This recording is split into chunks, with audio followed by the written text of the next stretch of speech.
नमस्कार. मी ॲडव्होकेट शिवाजी कांबळे, समाजवादी पार्टी महाराष्ट्र प्रदेश सचिव. मी आज आपल्यासमोर येणाऱ्या काळामध्ये अंबाजोगाई नगर परिषदची निवडणूक लागणार आहे. या निवडणुकीच्या माध्यमातून आपण पाहिलं तर नगर परिषदतून जी अपेक्षा सर्वसामान्य लोकांना आहे की शहरामधील स्वच्छता जी आहे ती चांगली राहावी, घंटागाड्या सुरळीत राहाव्यात, नळाला पाणी स्वच्छ यावं.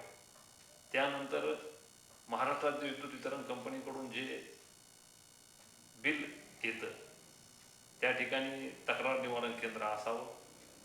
त्यानंतर या ठिकाणी शैक्षणिक असणारा वारसा आहे. या ठिकाणी ज्या मुली कॉलेजला जातात आणि त्या ठिकाणी त्यांना जो काही त्रास होतो त्यासाठी दामिनी पथकाची व्यवस्था आपल्याकडे आहे, ते पूर्ववत करण्यासाठी प्रयत्न करणे.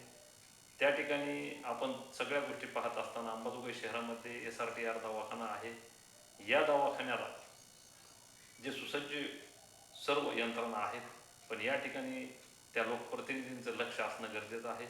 स्वच्छतेच्या बाबतीत असेल, या ठिकाणच्या डॉक्टरांच्या बाबतीत असेल, या ठिकाणच्या टेस्ट होतात ज्या की बाहेर पाठवलं जातं, अशा सर्व गोष्टीवर लोकप्रतिनिधीकडून लक्ष जर राहिलं तर सामान्य माणसांना याचा फायदा होतो.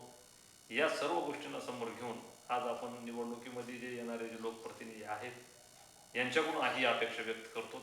तर माझी कळकळीची विनंती की अंबाजोगाई नगर परिषदमध्ये होऊ घातलेल्या निवडणुकीमध्ये जे चांगले उमेदवार आहेत, समाजवादी पक्ष या ठिकाणी आपले उमेदवार देण्याची तयारी करत आहे.